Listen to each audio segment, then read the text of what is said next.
Halo semuanya, perkenalkan nama saya Muhammad Bahir Ramadan dari kelas S1 SI KJ2404 dengan NIM 102042430024. Di video kali ini saya akan menunjukkan cara untuk menggunakan fitur-fitur dasar yang ada di Visual Paradigm sesuai dengan tugas pendahuluan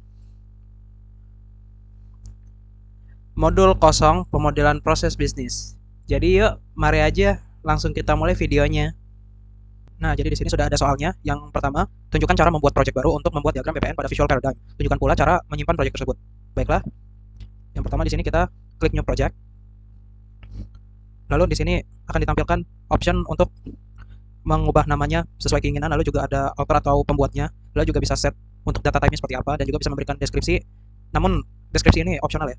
Misalkan nama project yang ingin kita buat adalah pemenuhan order warteg Bahari. Di sini saya ubah menjadi nama lengkap saya untuk author.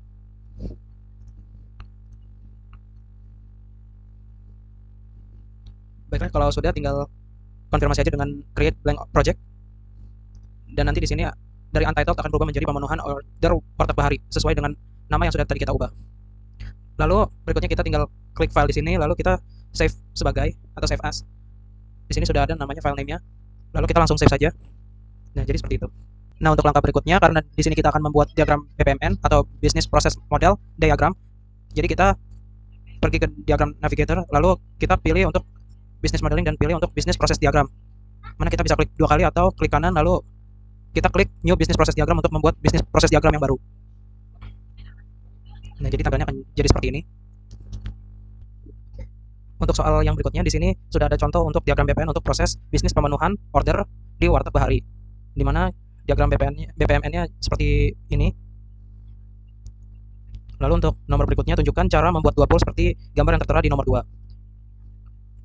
Di mana di sini pool pertamanya ada untuk pembeli dan pool yang kedua ini untuk warteg Bahari, di mana poolnya ini terbagi menjadi dua line. Yang pertama ada untuk kasir dan yang kedua ada untuk petugas warteg. Di sini kita buat dulu untuk pool pembeli menggunakan horizontal pool. Kita klik saja di kanvas kosong ini, lalu kita ganti namanya menjadi pembeli. Lalu kita buat line di bawah pool pembeli. Kita ubah namanya menjadi warteg Bahari. Lalu untuk berikutnya kita ganti namanya menjadi kasir untuk line yang pertama. Lalu di sini kita klik kanan dan kita buat line tambahan dengan menggunakan insert line before. Lalu kita ganti namanya menjadi petugas warteg. Lanjut untuk soal berikutnya di sini, tunjukkan cara mengatur black box pool untuk aktor eksternal. Dalam hal ini adalah untuk pool pembeli. Pool pembeli di sini diubah menjadi black box karena kita hanya ingin menampilkan bahwa pembeli ini terlibat tapi tidak menggambarkan detail aktivitas yang ada di dalamnya. Di sini kita klik kanan saja, lalu di sini ada option black box, diklik saja, lalu akan jadi seperti ini hasilnya. Nah, untuk soal berikutnya di sini tunjukkan cara mengatur panjang pendek atau stretch, ukuran lines atau pool sehingga dapat disesuaikan secara manual sesuai dengan kebutuhan dan tidak disetting auto stretch. Di sini kita klik kanan saja pada salah satu pool, misalkan kita mau ubah di pool pembeli. Di sini kita masuk ke option presentation option, lalu di sini ada sub optionnya, ada auto stretch, kita matikan saja sehingga kita bisa langsung saja sesuaikan panjang lebar dari satu line atau pool mau selebar apa, ya bebas saja ukurannya mau besar atau mau kecil seperti itu. Jadi untuk soal berikutnya di sini tunjukkan cara membuat diagram BPMN sederhana hingga menghasilkan diagram seperti pada contoh gambar di nomor 2. Seperti ini, kita ikuti contoh dari gambar yang ada di modul ini.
Lalu untuk soal berikutnya di sini pada diagram BPMN yang sudah dibuat tadi, tunjukkan cara mengubah ukuran font tulisan pada notasi aktivitas dan events menjadi ukuran 20 dan diatur set as default for all shapes dan apply to whole project.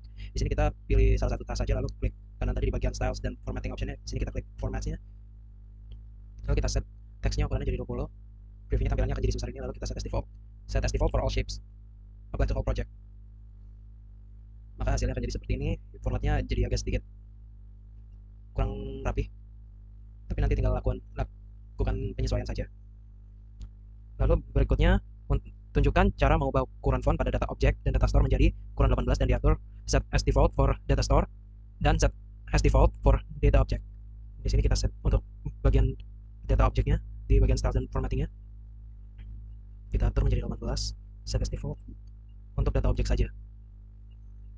Lalu kita apply ke project, maka ukurannya akan berubah menjadi 18 ukuran font khusus untuk data objeknya. Lalu berikutnya tunjukkan cara mengubah ukuran ketebalan garis panah, messages flow, sequence flow, dan association menjadi 2,5 dan diatur sebagai set as default for all connectors. Kita klik saja salah satu connector di sini, klik kanan, lalu masuk ke bagian styles dan formatting. Di sini untuk mengatur ketebalan garisnya kita ubah di bagian width-nya. Di sini kita bisa increase menjadi 2,5, lalu set as default for all connectors, apply to whole project. Maka ketebalan garisnya akan menjadi seperti ini 2,5.